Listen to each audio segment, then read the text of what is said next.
Hi, I'm Dr. Bill Johnson, Innovations Medical, and I'm here to say that stem cells will change everything.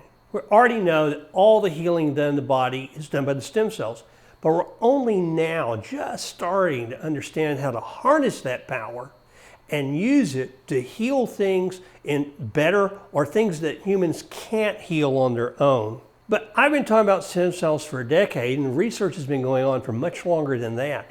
Why is it taking so long?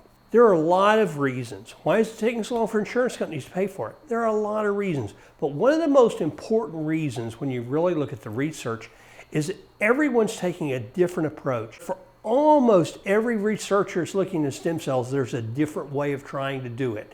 When you're a businessman looking at that, trying to make a decision about your insurance company or even about a news report, you look at that and you say, well, nobody knows anything about it. They just don't have a way to pick the right one to do. In many ways, where we are with stem cells today is very much like where we were with personal computers at the end of the 1970s.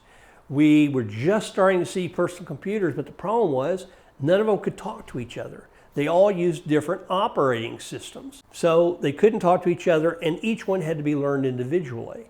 Over the next few years, in the early 80s, Microsoft developed its MS-DOS, and Apple developed its OS systems, and suddenly the computers started talking to each other, and more this became standardized, and you could buy programs and later on apps that you could use on the computers. Then the internet came, and now the personal computer is an essential part of most of our lives. Stem cells are much in the same way. One big difference, though, is computers have a very simple language of binary, and we understand very much more of what computers do. Stem cells are incredibly complex, and there are many people trying to approach this complexity from many different directions. The results being that we're getting lots of different people going lots of different ways, and we may never know the best way to utilize these cells, but we can learn how to utilize them and utilize them now to help people. Stem cells from your fat has been widely shown, easily accepted to be safe,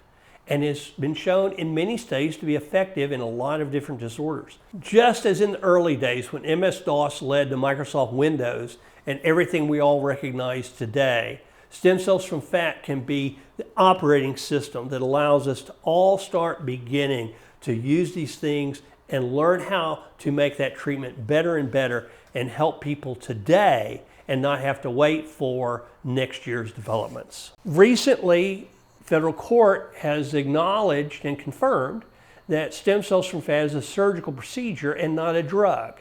This allows us to offer it to a wider group of people and opens a lot of opportunities that weren't available before we had this court ruling. I think that stem cells' time has come.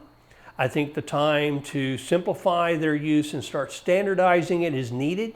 And I suggest that stem cells from fat are the starting point. Thank you for your time.